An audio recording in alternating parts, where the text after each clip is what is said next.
Join me, friends, followers, subscribers, on a rainy park walk here in the middle of January in Krakow in Poland.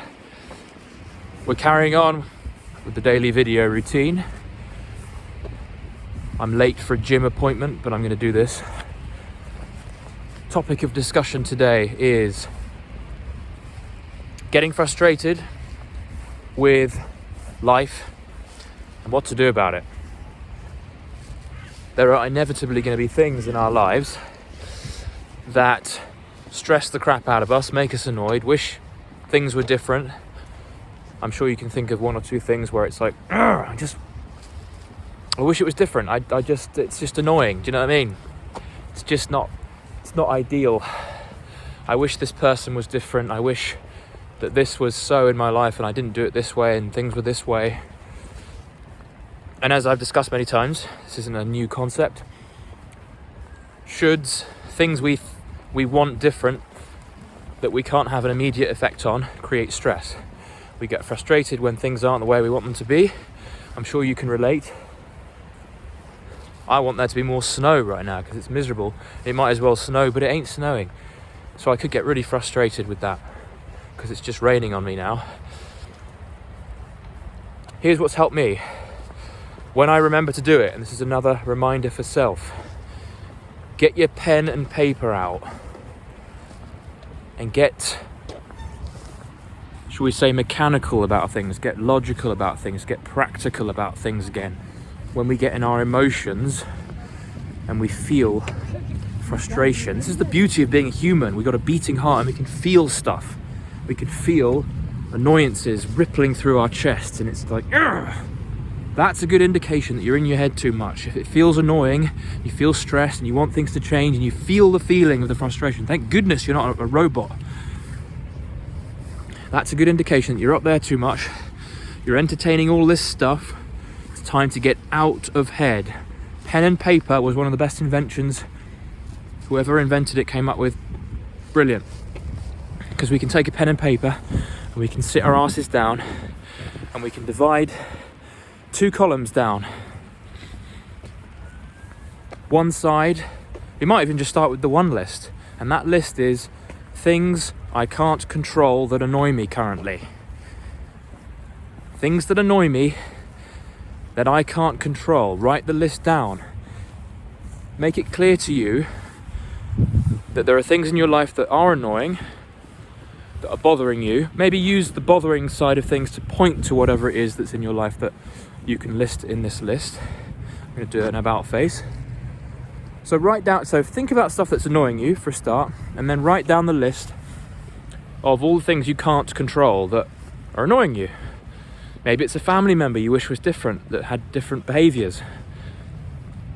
Maybe it's the fact that your business isn't looking like someone else's business right now, but you can get there. But right now you can't snap your fingers and change that. So it's about being conscious of stuff you can't change, which brings us to, it brings us face to face with a list of things that we're going to have to accept right now. And acceptance is beautiful because it suddenly gives you that relief, that realization that there's nothing you can do, therefore there's nothing you need to do. There's no pressure to perform on any one of these things. It's like, thank goodness. Don't have to touch it, don't have to do it. So that brings a little bit of rationality to your life again. And rationality is a great way, a great solution that you can bring to frustration. Get real about the stuff you can't change.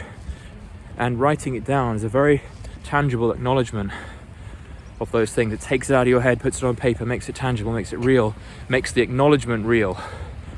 And then you can forget about it because it's out of your head. It's like a kind of cleansing session with the witch doctor.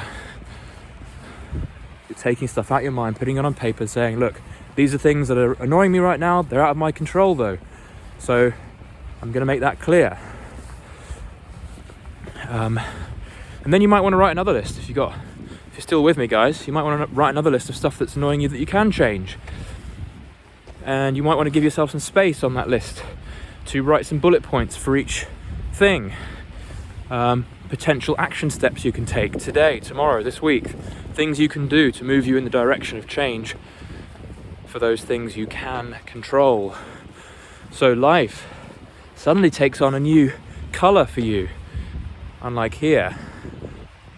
Suddenly life becomes, shall we say, simpler. Anyway, when we divide it between the things we can control and the things we can't control, we make it tangible, we put it on paper and we say, can't control this stuff, let's leave it. Let's take it off our chest, put it over there. But I can control this stuff. So what can we start with? Let's go to the top of the list. What's the biggest priority? Let's focus on that for today. What's one tiny little step I can take in the direction of solving that problem? If it is indeed a problem, and maybe it isn't a problem, maybe it's just something that bothers you that you can let go and throw on the other pile anyway. Hope that helped, guys. If you want to hear me talk about anything else specific, I'm always keen to hear your ideas, because I'm doing quite a few of these videos now. So comment down below what you think, what you want to hear more of, and any comments on the idea that we've been discussing today is also welcome.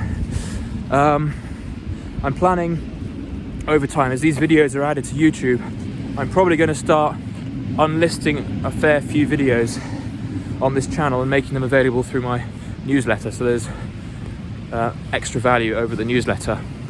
That's part of the plan at the moment. Got trains whizzing by, but it's always enlivening to head out for a cheeky little walk mid-afternoon and connect with you guys. It's always a pleasure. Yeah, make sure you're subscribed and all that, and we'll see you in the next one. Take care.